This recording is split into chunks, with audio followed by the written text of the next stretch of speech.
Most people believe freedom means doing whatever they want, whenever they want. That belief is the reason they feel trapped.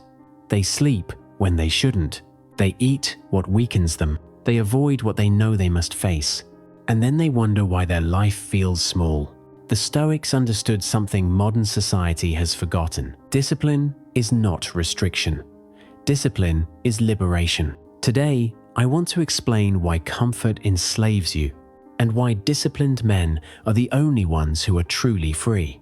Let's begin with a hard truth. If your actions are dictated by comfort, cravings, or mood, you are not free. You are obedient. Obedient to hunger. Obedient to pleasure. Obedient to fear. Marcus Aurelius wrote that a man who cannot govern himself will always be governed by something else. Look around. People say, "I just want to be happy," but they design lives that require constant stimulation just to feel normal. This is not freedom. This is dependency disguised as choice.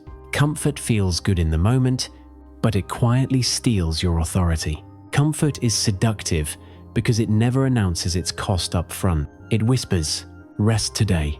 Skip it this time. You deserve this." And slowly, very slowly, it shrinks your tolerance for effort. The body weakens. The mind avoids difficulty. The spirit becomes impatient. From a Machiavellian perspective, this is dangerous. A man addicted to comfort is predictable. A predictable man is controllable. If discomfort breaks you, any external force can command you. The modern world does not imprison people with chains. It imprisons them with convenience. Discipline is the opposite of this. Discipline is saying, "I act according to principle, not impulse." When you wake up early despite resistance, when you train despite fatigue, when you do the work without applause, you are practicing sovereignty. The Stoics called this prohairesis, the power to choose your response regardless of circumstance. Discipline trains you to keep your word to yourself, and the man who keeps promises to himself becomes unshakable. Not because life is easy, but because he is prepared. Now, let's go deeper. Why do people resist discipline so strongly? Because discipline exposes the shadow. It reveals laziness, excuses, fear of effort, fear of failure. When you remove comfort, you come face to face with who you really are. And most people would rather distract themselves than confront that truth. But shadow work demands this confrontation. The parts of you that avoid effort are not evil. They are undeveloped. Discipline is how you integrate the shadow, not by hating it, but by training it. True freedom is not endless choice. True freedom is competence. It is the ability to act when action is required and remain calm when others panic. It is not being ruled by hunger, emotion, or impulse. A disciplined man can enjoy comfort because he is not dependent on it.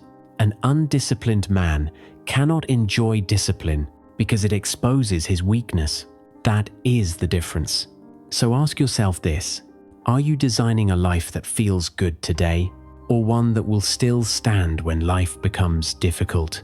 Because the man who chooses discipline chooses freedom, and the man who chooses comfort chooses his cage. There are truths about discipline, power, and human nature that cannot be spoken openly anymore.